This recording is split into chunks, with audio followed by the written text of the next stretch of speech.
Okay. Okay, I promise eventually things will stop sucking.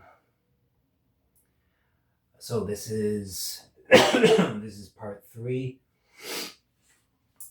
We have to get this over with. Exercise the demon. Put that demon on a treadmill. Yeah, so yeah, I finished the last video. Yeah, I was talking about like you have the blow, and then you have the pain, fun stuff like that. Yeah, so like that's sort of connected to. I just wanted to start by saying this. It's sort of connected with what I was saying. Ultimately, people are governed by their hearts. It's not. It's how do I say this? It's not being hurt. It's the thing that really gets you is feeling hurt. It's not the blow. It's the pain.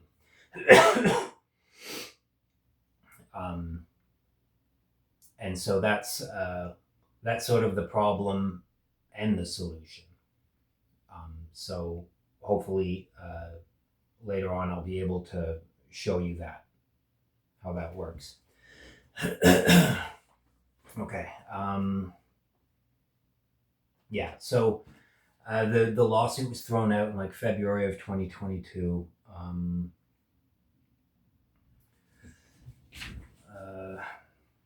Yeah, so I think I mentioned we successfully bid on a house, like basically within a week of that.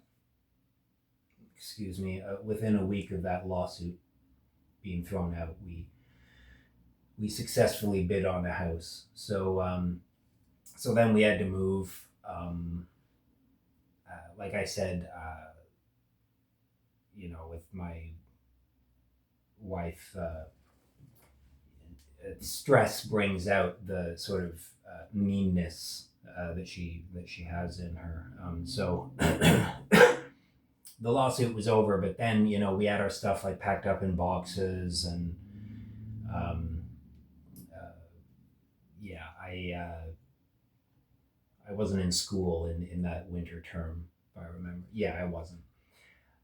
So there was some stuff that happened. So like there's various incidents. Like I have names for them, like I talked about the bread and the yogurt and all this kind of stuff. So then like a pretty big one was the I call it the cleaning solution / butter dish incident. I was in the kitchen making breakfast, or about to, and like we had like a glass, whatever you call it, like a glass top kind of like stove in that condo, and I used the wrong cleaning solution on the stovetop,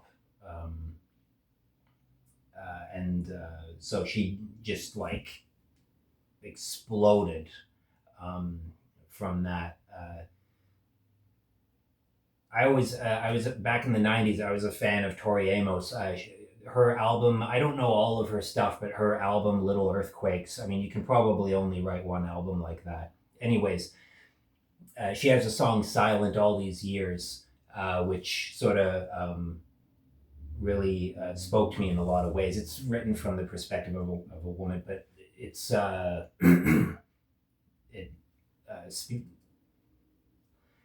it spoke to me in a lot of ways. And there's a line in there. She says, that's another recommended, by the way. Check out Little Earthquakes. Check out Silent All These Years. It's a good song. She has a line in there. She says, I've got the Antichrist in the kitchen yelling at me. So, I kind of feel that I know what that feels like. Yeah, so like, yeah, she like exploded. And so I didn't say anything. I don't know. I just kind of like froze or whatever, like I usually do. And she like went into the other room, and I was just standing there in the kitchen, just kind of like shocked or shell shocked. And then like I felt like really angry. and there was this ceramic butter dish, I was going to use to like fry my eggs in butter, and like it had the top on it. um, it had the top on it, like this white ceramic butter dish, and it was just, I was so angry, I didn't know what to do, and I just without thinking, I just brought my fist down on it, just smashed it, and like smashed the butter. Well, not smashed, but I just like smashed this thing, and the butter like fell over on the floor. And I gashed my pinky finger. Like you can barely see it. It was like 2 stitches, I think. Um, yeah. So anyway, so that happened, and so it was weird. There was like no blood. It was just kind of like if you had a raw chicken and you just like cut it with a knife a little bit, and it just like the flesh was opened up. It was weird. There was like no blood. I guess it could have been like really bad. I could have like cut myself there or something, but there was basically no blood. So I got like some old jacket. I don't know why I'm coughing so much. I got some old jacket, and I just got some paper towels. I just like walked to the hospital because it wasn't like that far. And so like I went to the ER, and the doctor, she was stitching me up and everything, and asked me about like, I guess in the way that doctors in the ER do, like how this happened, or maybe this person has problems. And so like she was asking me like, do you have a psychiatrist or psychologist or whatever? And that's like really expensive, but then so like I said no, and I can't really like afford one. And she suggested like there was like this free service for like CBT, like cognitive behavioral therapy. So she like recommended that, and so that was I didn't like use that like right away, but that comes later. So yeah, that was, I sort of got that out of like going to the ER. And so then, like I think my wife just like went to work that day, and so when I got out of the ER, I just like of course I got some painkillers. So I got some beer and weed, and by this time I was stress smoking too, like cigarettes. I think I started smoking them around the fall of 2021. Actually, the coughing's probably related to that. Like I don't smoke anymore, but like I'll get to this, but like I don't drink or smoke weed anymore. I'm basically a Mormon, except for the coffee. And then I just had like a handful of cigarettes left, and there were just a few occasions over the last little while where I just kind of stress smoked or whatever. No big deal. Um, but yeah, like I've finished those. In fact, the last cigarette, I think I actually just ripped it up and threw it out. I felt like I didn't need it. So like for a while, I was coughing that shit out of my lungs. Like a few weeks, it was like coughing quite a lot. Um, Anyways, like I was probably smoking for a day most days, not every day. Um, yeah, so yeah, I just had like the alcohol and weed, my painkillers, and went to bed. And I remember I went to bed, and I kept my left hand. It had the bandage. I kept it like under the covers and stuff. I didn't want her to see what, like when she came home. Then the next morning, we were both up, and I was just sort of like broken, basically, like psychologically broken, and just sort of like really emotional, and just sort of like there was no argument. I didn't say anything. I didn't make a complaint or anything. Like I'm not even sure precisely what was said by either one of us, but I was just like completely broken, and yeah, and there was just like total emotional flatness from her, and it was just, I don't know, hard to believe, I guess. It was crazy. Like just no, I don't know what to say. Just like absolutely no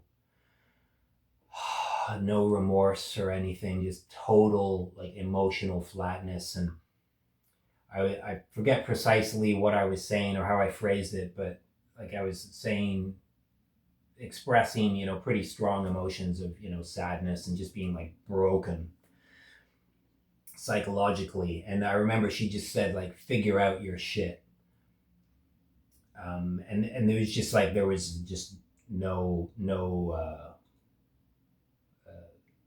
don't know, empathy or sympathy or whatever. So then, like, this was in the morning. So I at some point, like, we didn't fight or anything. So I went out. I went out to just a park near like the condo building, and I had a cigarette, like stress smoking, of course. And this will come up again. Like it is actually interesting. Experiencing this. I mean, I'm certain I know what it is. It's called dissociation. Like maybe a relatively mild case. Uh, well, maybe not.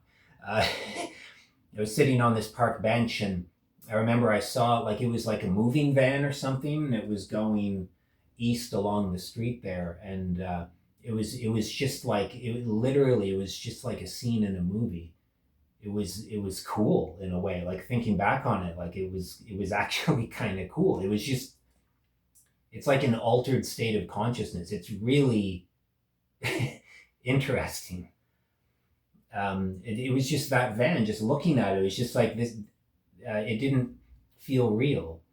It was like a scene in a movie, like watching that van drive past me. I can still see it. It was really weird. So I believe that's an example of dissociation.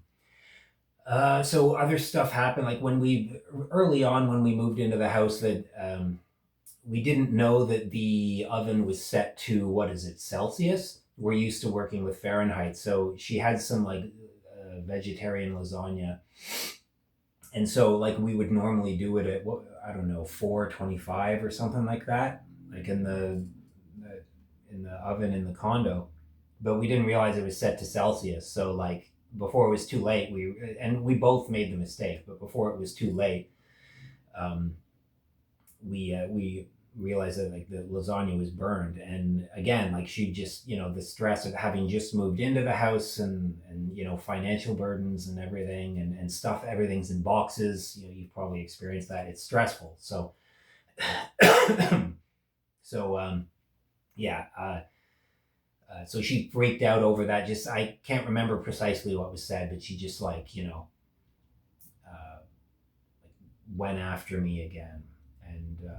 And so times like that, when that happens often, like you can't get away from it, like she might be like saying things to you, but then she could be in the other room and she's yelling about you, and you can't help but hear it.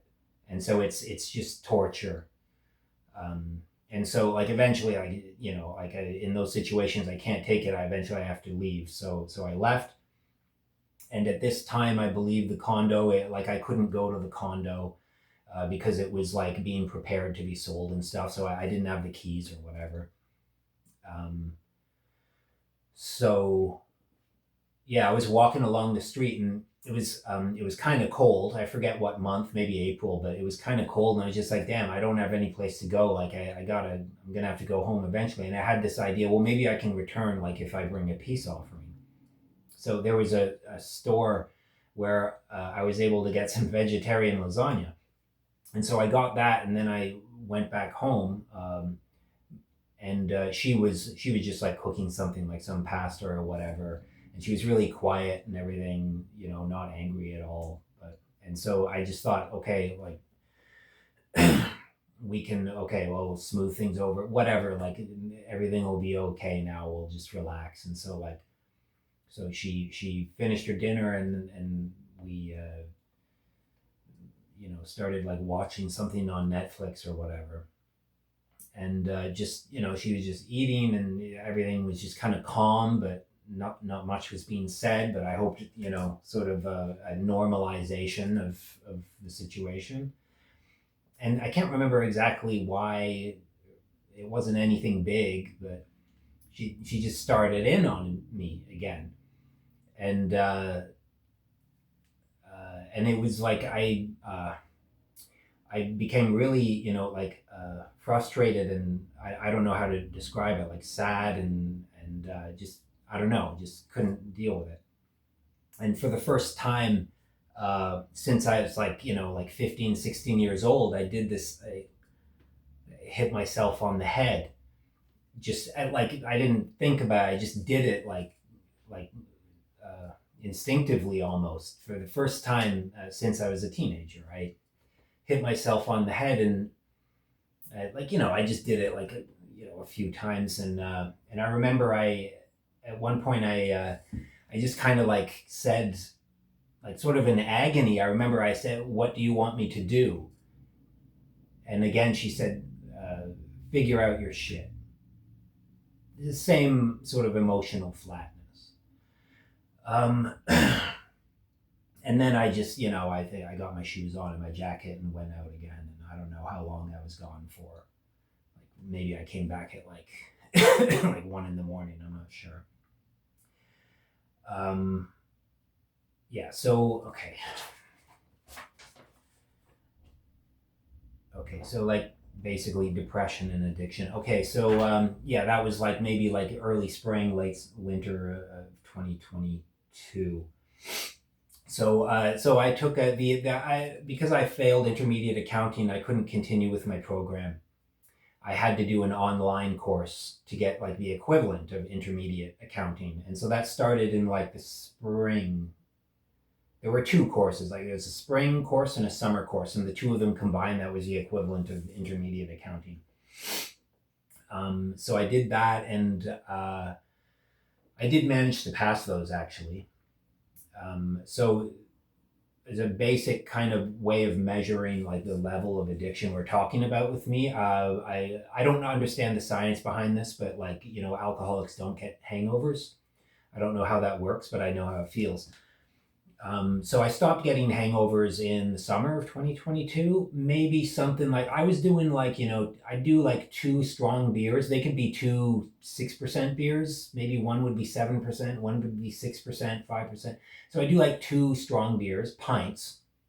So like half a liter, not one of those little dinky like bottles, anyways. I think it's called an imperial pint. It's like 478 milliliters or whatever.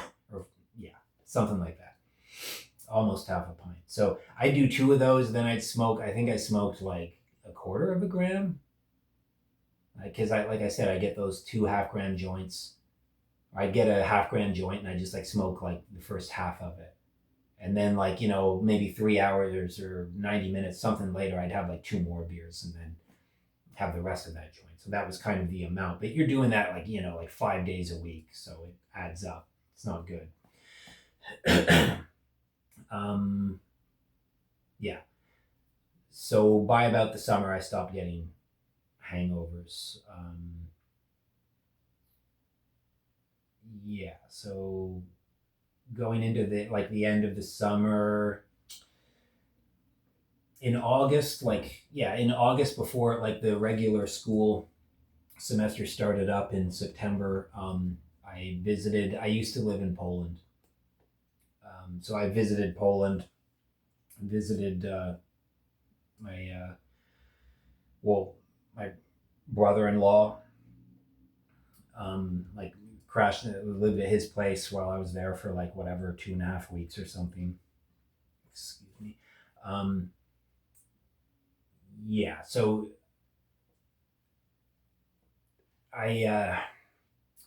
when I was there in Poland in August, so this was sort of the beginning of like real depression and addiction. Yeah, I was not happy, and I remember there's this place in the city of Bridges. It's called Ostrov Tumski. It's like an old like tourist attraction in the city. It's the seat of it. The first line of Czech kings, I think, is buried there. Piast, I think, is the name of the dynasty. The city was founded by the Czechs. Anyways, I was walking around this place. You can look it up, like Ostrov Tumsky. It's this beautiful place, like all these churches and nice old buildings and cobblestone streets, and just like walking around looking at stuff, and I was just like angry. I was just angry, and this is something that started probably in the fall of 2021. Just being angry, like just in my head, like I'd have these rage episodes, and I would like fight with people in my head.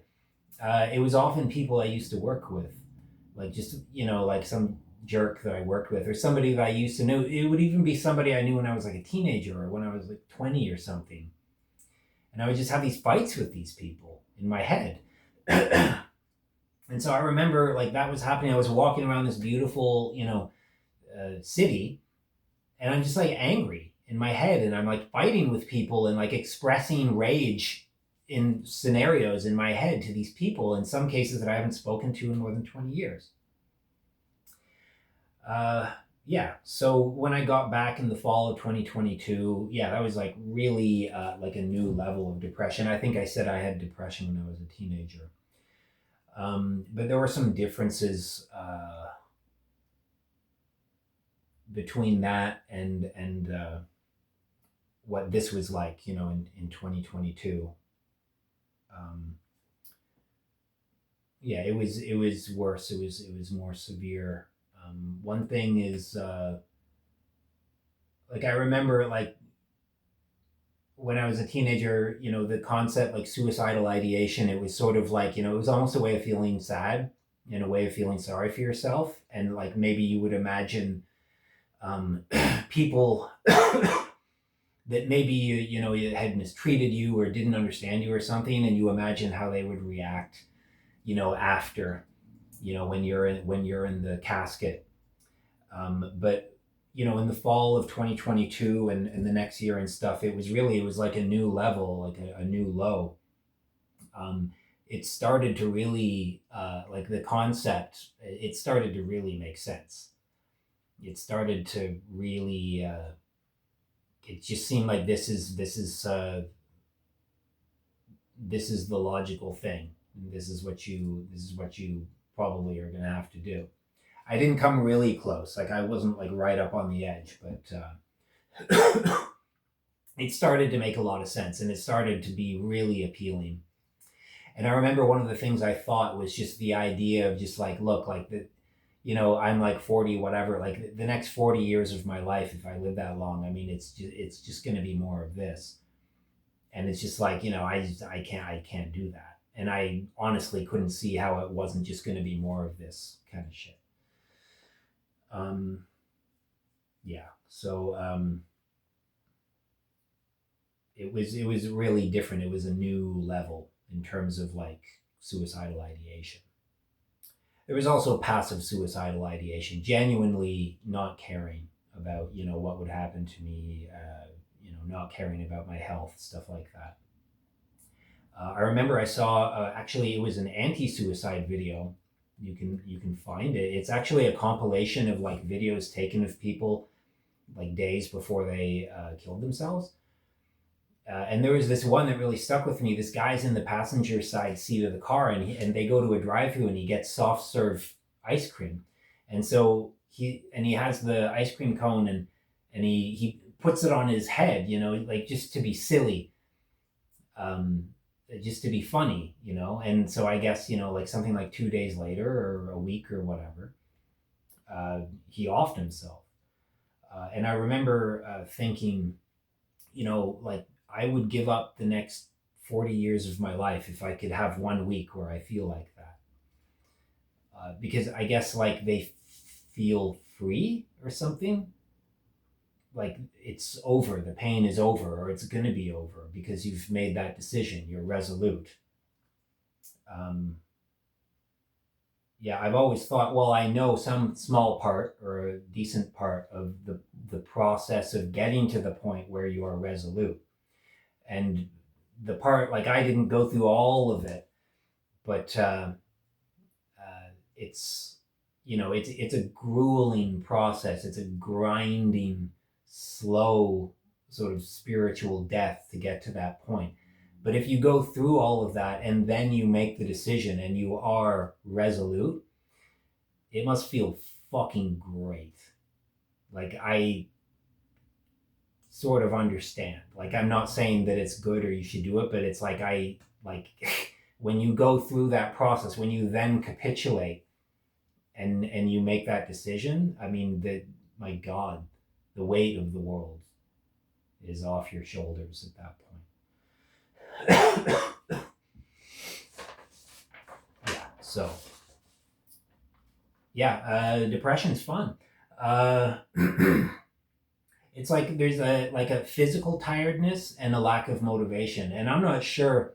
It feels like you have such an extreme total absence of any kind of motivation, enjoyment, or happiness, or thoughts about like what the future could be, and it's just that lack of psychological motivation. It's so strong that it makes you physically tired. Like, it's fucking amazing, like how physically tired you feel, but you don't feel like you necessarily want to go to sleep. Like, I remember there were times when I would get up out of a chair and I looked like I was 90-year-old man. It's crazy. um, One way that you can describe depression, or at least for me, it's kind of like, like you turn on your computer and you have your desktop. And so on the desktop, there's all these different folders that are right there. And they're named things like, sadness, guilt, shame, anger, loneliness, whatever. And so then you open up one of those folders and whatever it is, right click or left click on the file, and you select properties. And then it says like last accessed today at 9:13 a.m. or yesterday at 11:15 p.m., something like that. And then if you go deep into your file directory, you click through like all those folders. You go into folder, into folder, into folder, and you eventually get to this last folder. And you open that up, and then in there's a bunch of other folders, and they're called things like love, friendship, happiness, pride, joy, optimism. And so you open up like one of those folders, and you left click on the file and check properties. At last accessed, January 3rd, 2017, February 15th, 2019. And that's one way to sort of describe what it's like.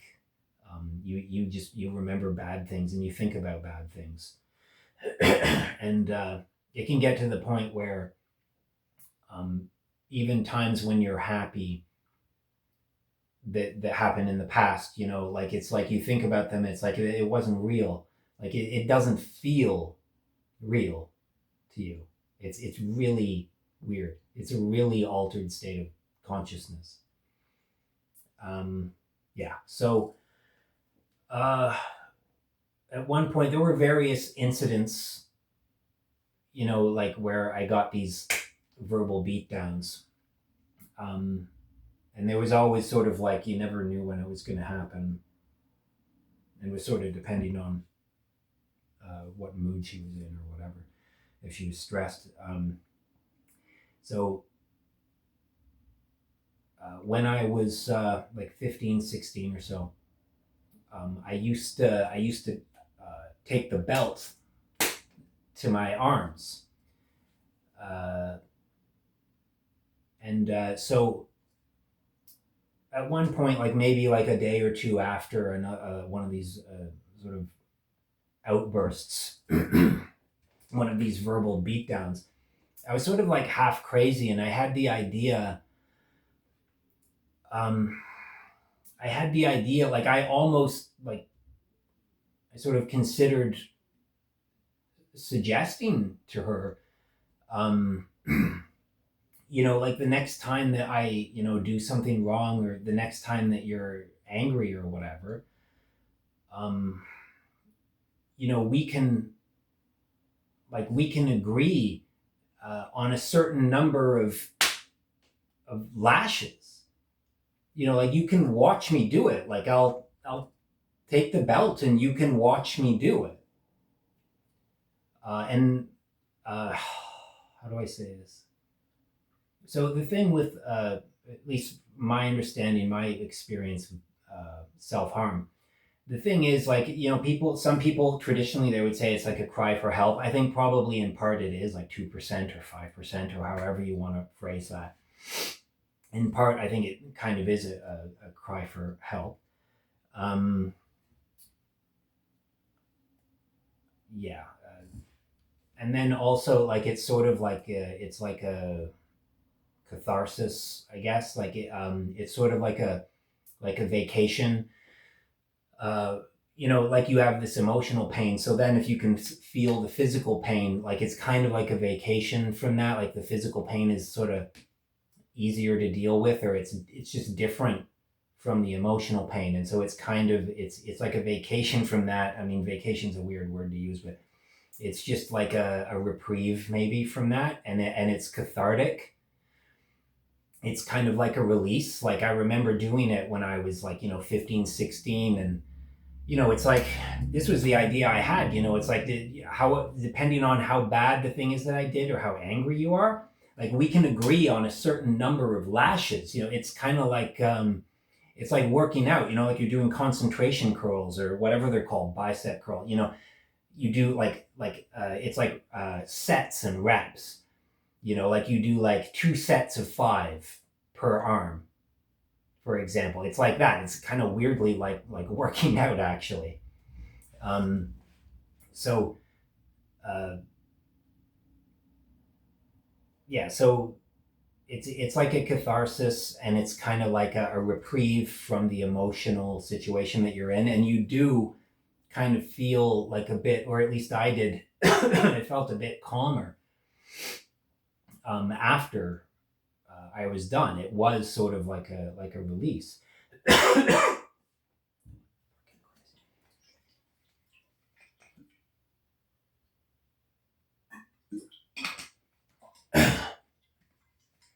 Yeah. Um, so then when I had this thought, or maybe not when I had the thought, like in 2022, 2023, whatever it was, I was thinking about this like maybe just like a year ago or something. Um, Thinking about how I had this idea, that maybe we could do this, like we could agree on a certain number of lashes per arm based on, whatever I deserved or whatever. Um,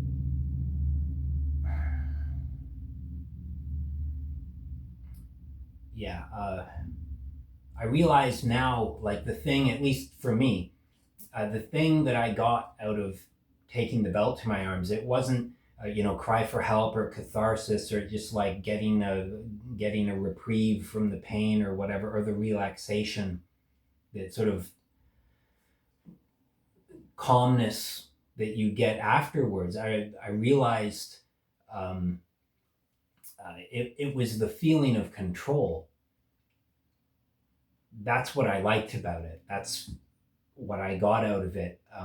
When you do it, like you feel you control when the pain starts. You control what the pain is, how bad the pain is, and you control uh, when it ends. And so, and it's one thing, being hurt. You feel like you don't have control when you're being hurt. I think when you're being hurt by somebody that's supposed to not hurt you, or somebody that's supposed to love you, it really makes you feel like you don't have control. So I think that's why I had that idea, because it's just terrible, like not knowing when it's going to come, and it's going to come from somebody that it really shouldn't. Not a thug on the street, but like a person that is in your family, or like your spouse or whatever. Um, yeah. So those rage, I would have those rage episodes. Like I said, that started like fall of 2021. Like that made school really hard. There would be times I'd have to read like a chapter, and I couldn't read. Like I couldn't. I mean, I could read. Like I'm I'm not like illiterate or anything, but I couldn't concentrate. Like I'd have to read like a chapter, and I just like I would get into these like fights with these people in my head, and I could not concentrate. Like I literally couldn't like read a friggin' chapter for school because I'd have these like rage episodes in my head, and I'd pace back and forth for like it could be like 2-3 hours, like literally raging in my head. Like I'd be like talking to myself, like almost yelling even to myself, like if I was by myself. So yeah, so end of 2022, going into 2023.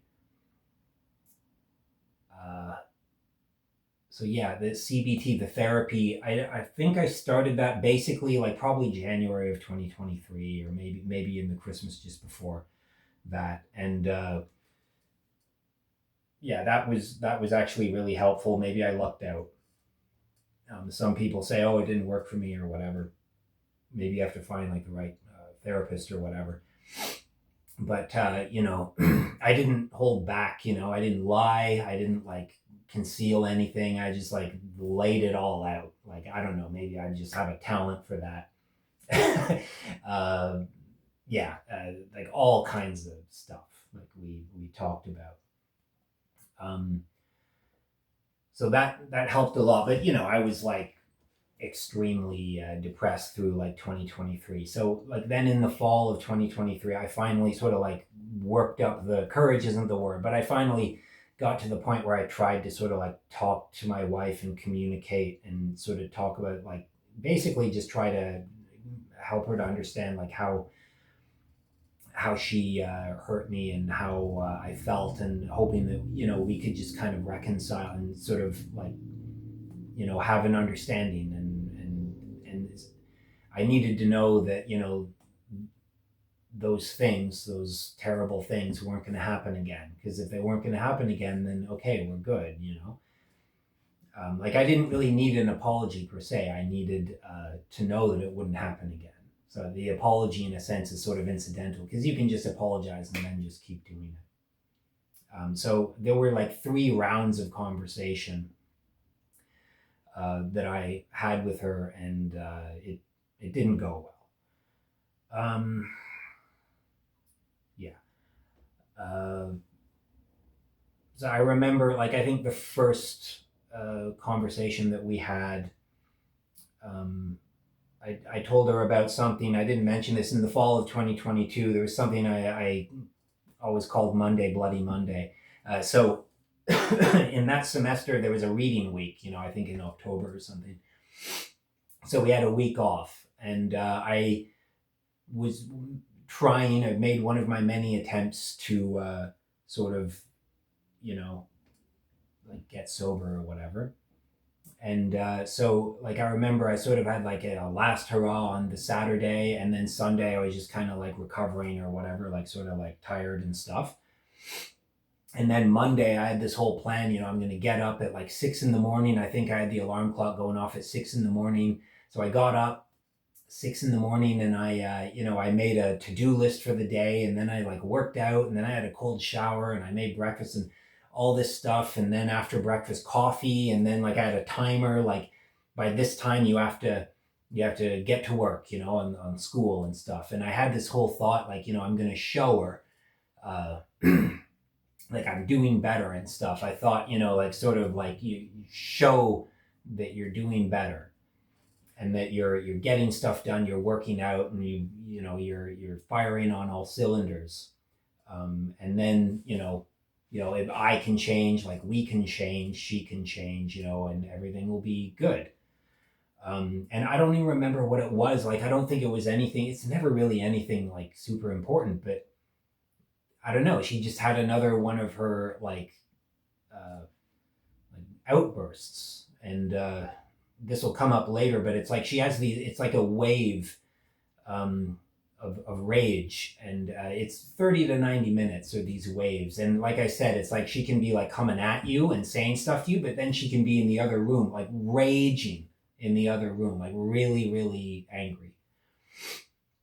And so you have to hear her, like raging about you, and then she might come back into the room and come at you again, so you don't know when that's going to happen. So this happened, like I was like at the computer, working at, looking at fucking Excel spreadsheets and just trying to, get caught up in intermediate accounting, and this happened, and it's just crazy uh, when it happens. And so, I tried to talk to her about that, and I told her, I think I did say specifically, I said it broke me, like I wanted to sort of show you, and I wanted to get better, and then for some reason you just had this freak out, and it just broke me. Um, and that day, like after she went, like of course, I went and I got my painkillers. Um, yeah, I remember it was that conversation. So I said that, and it's like 5, 6, maybe 7 minutes passed in the conversation, and then she sort of like kind of like the subject kind of veered somewhere else. She didn't really sort of deal with it or respond to it directly, and then she apologized, and she said, "Yeah, I should have supported you more during your brother's lawsuit."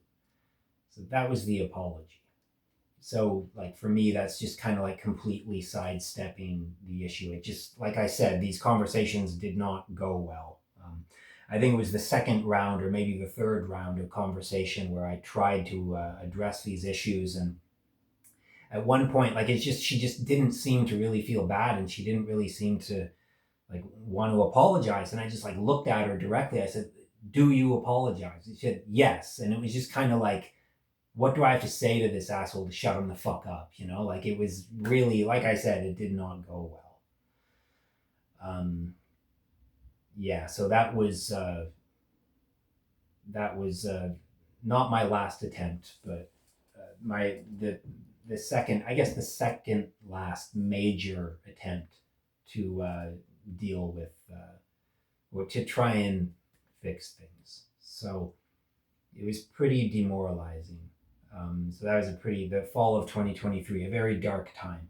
So, okay, so yeah, we're going to stop again. I'm going to take a break or whatever, and I'll have more stuff to say, and things are going to suck for a little bit longer, but you know what? We're going to get through it. So, all right, let's take a break.